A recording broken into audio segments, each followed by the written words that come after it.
मैं तो ये कहा करता हूँ, लेटे हुए हैं वो बैठ जाओ, बैठे हुए हैं वो खड़े हो जाओ, और खड़े हैं वो चलने लग जाओ, और जो चलते हैं वो भागना शुरू करो। मंजिल तुम्हारे पास है, हौसला है आप में, क्यों नहीं है सब के अंदर है। तो हमें अपने हौसले को, प्रकृति ने जब इतनी चीज़ें हमारे लिए, वो बिना बुद्धि के जो जीव हैं बेचारे मजबूर हैं, उनके लिए तो मजबूरी है, वो नहीं जानते, उनके को ज्ञान और विवेक नहीं है, उनमें समझ नहीं है, वो क्या करें, मजबूर हैं। लेकिन इंसान के अंदर विवेक है, बुद्धि है, ज्ञान है, समझ है। लेकिन उस समझ को, बुद्धि को, ज्ञान को गलत रास्ते पे ना लगाओ। हमारे सामने दो रास्ते होते हैं, एक डिस्ट्रक्टिव का है, एक कंस्ट्रक्टिव है। एक हमें नरकों में ले जाने वाला है, एक हमें सुख संपत्ति दे के इस जन्म मरण से छुटकारा दिलाने वाला है। मैं स्वर्ग बैकुंठ का रास्ते की बात नहीं करूँगा। दुनियादारी के लोगों के लिए तो दो ही रास्ते हैं कि एक सुख देता है, एक दुख देता है। दुख देने वाला नरकों की ओर लेके जाएगा, सुख वाला आपको स्वर्ग बैकुंठ में ले जाएगा। लेकिन वो दोनों के दोनों सोने और चांदी की बेड़ियां हैं।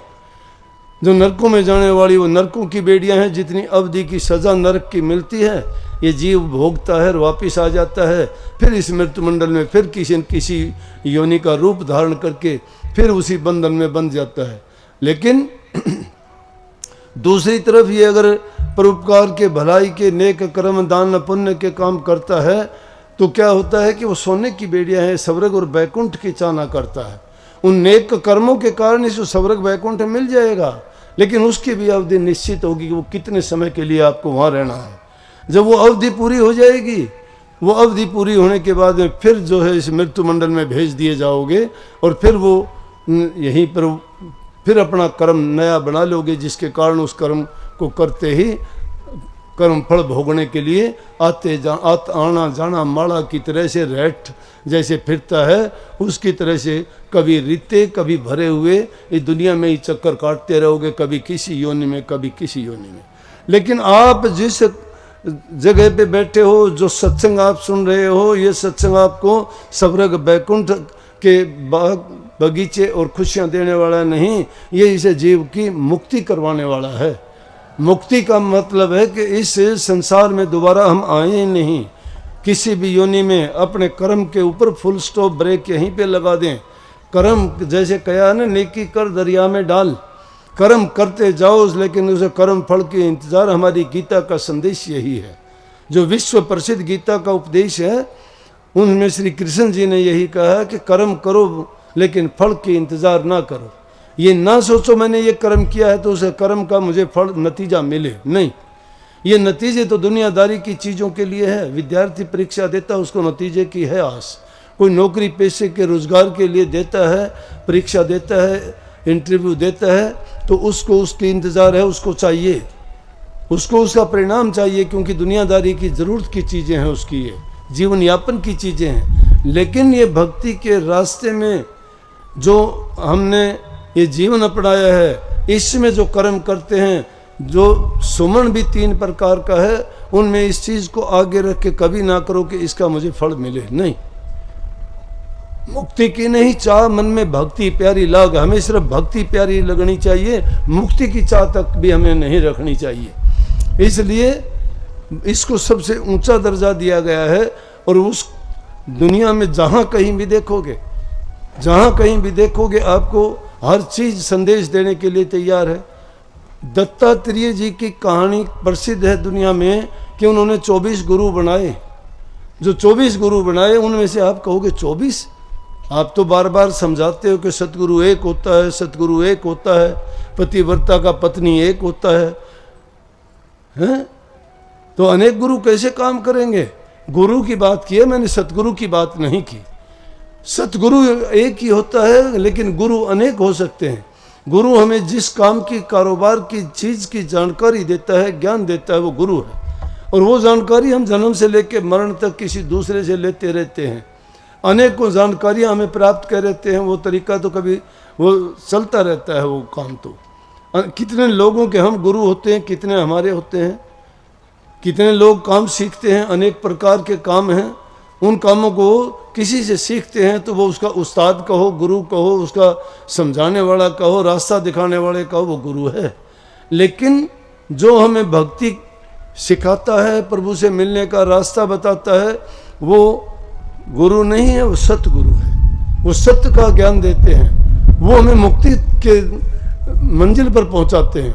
तो उनके लिए सतगुरु सिर्फ एक ही होता है। तो दत्तात्रेय जी ने, आप कहोगे 24 गुरु कैसे हुए उनके? 24 गुरु ये हुए कि उन्होंने एक सन्यासी के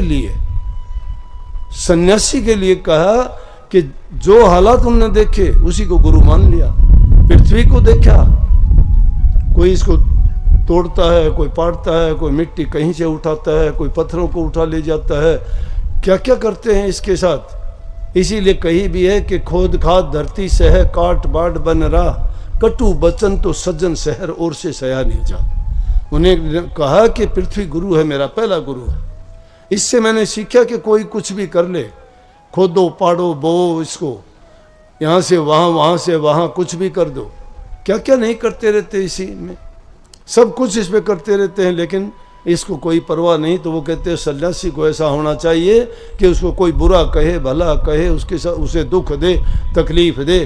तो ये गुण पृथ्वी से उसने सीखा कि इंसान ऐसा जब हो जाएगा तो सन्यासी का गुण है ये। एक गुरु मान लिया, सूर्य को गुरु मान लिया, चंद्रमा को गुरु मान लिया, मछली को गुरु मान लिया, समुद्र को गुरु मान लिया, पानी को गुरु मान लिया, पक्षियों तक को गुरु मान लिया, और उनसे देखा, उनसे सब कुछ सीखा।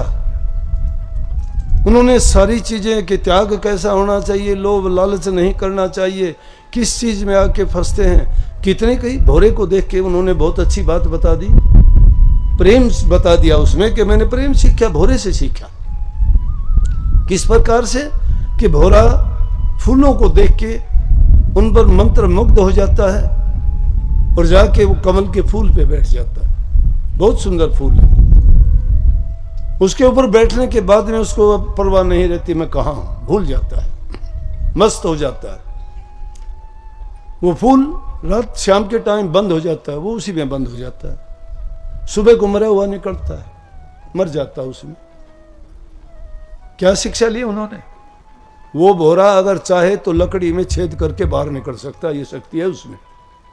भोरा लकड़ी में छेद करके बाहर आ जाता है, लेकिन उस फूल में छेद नहीं करता। क्यों नहीं करता? कि वो उससे प्रेम करता है।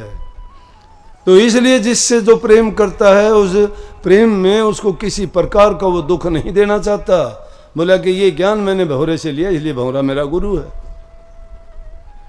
क्या देखता है, एक दिन बैठे बैठे जंगल में चील को गुरु मान लिया।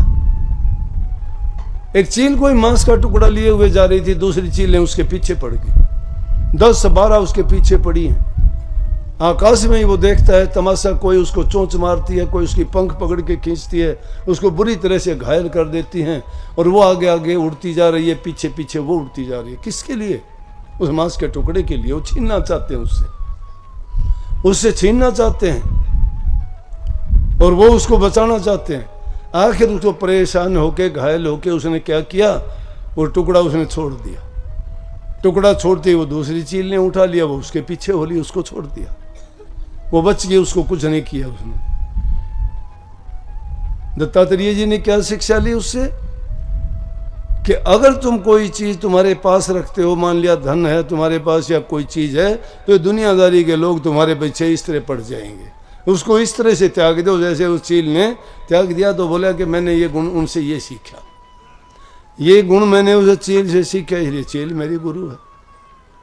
कहने का मतलब ये है, मैं इशारे में ये कहता हूँ कि हम अगर अपना नज़रिया ये रखें कि हमें किससे क्या लेना है, तो हर चीज़ हमें कुछ देने के लिए तैयार है इस प्रकृति में। एक के पास नहीं, सबके पास कुछ ना कुछ अच्छा गुण है, और वो अच्छा गुण हमें लेना चाहिए। हम तो दूसरी दृष्टि से देखते हैं, प्यार का देखो, भक्ति और प्रेम का। अभी इसने गाया तो था, वो भजन था, प्रेम का रिश्ता निभाओ तो पता नहीं क्या कुछ कह रहा था। ये वो शब्द नहीं था, शब्द नहीं था। वो भी सतगुरु से ही कह रहा कि तू निभा। अरे वो क्यों निभाएगा? निभाना तो हमें चाहिए। मांग करते हो, किस चीज की मांग करो? मांगने की जरूरत ही नहीं है। दो ही चीज होती है दुनिया में, या तो किसी को अपना बना लो, वो नहीं तुम्हारा बनता, तुम उसके बन जाओ, ना बनने दो उसको, कहाँ जाएगा वो? तुम उनके बन के दिखा दो, कहाँ जाएगा, कहीं जाने का रास्ता ही नहीं है। मान लिया वो तो नहीं बनेगा, नहीं अपनाएगा आपको। कहानी है इसकी। एकलव्य को नहीं अपनाया था गुरु द्रोणाचार्य ने, लेकिन एकलव्य ने मान लिया गुरु उनको। कहाँ गए? उनको गुरु मान के, और ऐसा वो तीरंदाज बना के दुनिया में उसके मुकाबले दूसरा कोई ऐसा धनुषधारी नहीं था। हम गुरु को मानते कहाँ? गुरु को तो मानते, गुरु से ज्यादा तो हम खुद गुरु हैं। हम तो दो बात आई नहीं कि खुद ही सिखाना शुरू कर देते हैं, दोष देखना शुरू कर देते हैं। दोष किसी में ना देखो, अच्छा गुण मिलता है तो हर एक से ले लो। बुरी से बुरी जगह, बुरे से बुरे इंसान से भी तुम्हें अच्छी चीज मिलती है, ले लो। दुनिया के कांटे बुहारने निकलोगे, नहीं बुहार सकोगे। अपने पैरों के अंदर मजबूत जूते पहन लोगे, तुम्हें कांटे नहीं चुभेंगे। दूसरों को नहीं सुधार पाओगे, अपने आप को सुधार लीजिए, तुम्हारी नजरों में सब सुधर जाएंगे। दिक्कत यह है कि हम नहीं सुधरते हैं, तो क्या होता है कि दूसरों में बुराई ढूंढते फिरते हैं। जब दूसरों की बुराई खोजते हैं, ढूंढते हैं, तो अच्छी बातों के लिए जगह नहीं है। अच्छी बातों को अपनाना चाहते हो ना, और उनको अपने दिल में संग्रह करना चाहते हो अच्छे गुणों का, और दुर्गुणों को निकालना चाहते हो, जगह फिक्स है वहां पर। ये नहीं है कि तुम दुर्गुण भी उसमें रख लो और अच्छे गुण भी उसमें भर लो। प्रेम गढ़ी अति साकरी ता में दो न सहाय। प्रेम गली बड़ी साकरी है, तंग गली है, उसमें दो नहीं खटा सकते, दो नहीं रह सकते, एक ही रहेगा। प्यार है तो नफरत को जाना पड़ेगा, नफरत हो तो प्यार को जाना पड़ेगा, लेकिन नफरत तो तुम्हें बर्बाद कर देगी। इसलिए प्यार को रखना चाहिए। प्यार को रखोगे तो क्या करेगा? नफरत को बाहर करो। सच्चाई को रखना चाहते हो तो झूठ बोलना छोड़ दो, सच्चाई आ जाएगी, झूठ बाहर हो जाएगी।